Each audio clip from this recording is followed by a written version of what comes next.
साल ह्या मोदीच्या काळात पुरा सत्यानाश लावला आणि मग अंधभक्त म्हणते साल तू मोदीचा खूप विरोध करतो. अबे काऊन नाही करण? नीटचा पेपर फुटला, नीटचा.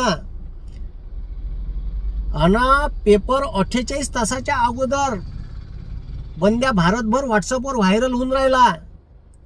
परीक्षा झाली, मग बोंबाबोंब झाली.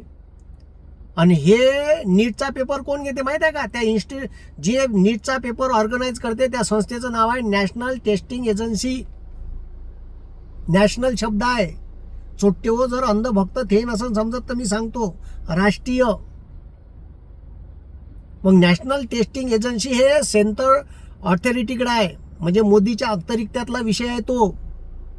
मागच्या वेळेस पोट्ट्याले सारखे मार्क भेटले होते, त्याच्यावर मी व्हिडिओ बी घेतला होता मोठा. कसे भेटले हे पेपर फुटण्याचे लक्षण होय. हे मोदीच्याच काळात होऊन राहिलं. राजस्थानमधून पेपर फुटला म्हणते. कसा फुटला राजस्थानमधून? कोणाचं सरकार आहे? यायचं सरकार आहे चोरायचं. अबे थोडेसे सुधरा. ज्या पोट्ट्याचे मायबाप रात्रंदिवस त्या पोट्ट्याच्या ठीक आहे म्हणजे त्याचं भविष्य सुधरण म्हणून कष्टाचं ठीक आहे म्हणजे रक्ताचं पाणी करते, रात्रंदिवस राबते, पोट्ट्याले पैसे पुरवते. 2.5 लाख रुपये फी आहे नीटच्या क्लासची.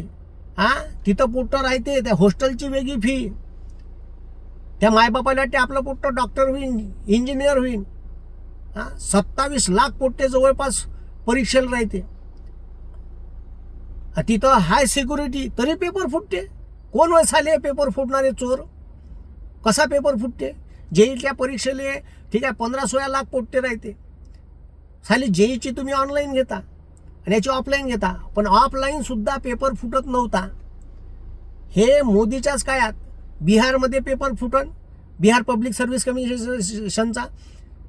यूपीमध्ये UPPSCचा पेपर फुटते, उत्तर प्रदेश पब्लिक सर्व्हिस कमिशनचा. इथं व्यापम घोटाळे होते MP मध्ये. हा मोठा व्यापम घोटाळा. त्या व्यापम घोटाळ्यात जे लोक होते संदिग्ध त्याच्या हत्या झाल्या सगळ्या. इथपर्यंत घोटाळ्याचे हात होते.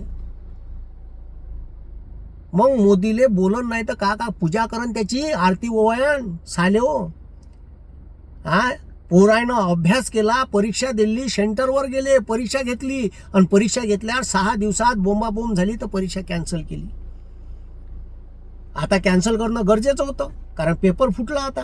अनेक पोरायपाशी अगोदरच पेपर गेला होता. ह्या पेपर गेला कसा, फुटला कसा, याला जिम्मेदार मोदी आहे. हे लक्षात घ्या. उद्या ठीक आहे आग तुमच्या घरापर्यंत लागण. उद्या तुमच्या पोराचे भवितव्य याच्यावर डिपेंड आहे. तुमचं पोरगं कोणी डॉक्टर केली असन, जे BJPनं वोटिंग दिलं ना ज्यानं ठीक आहे त्यानं शेकून घ्या चांगली. थोडेसे सत्सद विवेक बुद्धीनं विचार करा का या देशात का चालू आहे. मी जे सांगतो ते भल्यासाठी सांगतो. साली पुरी इकून खाल्ली आहे साल्यानं. ते पोरं बिचारे ज्याचं 16-17 वर्षाचं वय आहे, 2 वर्ष मेहनत केली, रात्रंदिवस जागले आणि हातात का आला धतुऱ्या. आता पुन्हा अभ्यास करा, पुन्हा एक वेगळे बर्डन असते परीक्षेचं, पुन्हा सेंटर भेटन, मग पुन्हा परीक्षा द्या. तेवढे त्याच्या बापापाशी झाडाले पैसे लागले. झाड हलवलं का सांडते साले हरामखोर कुठचे.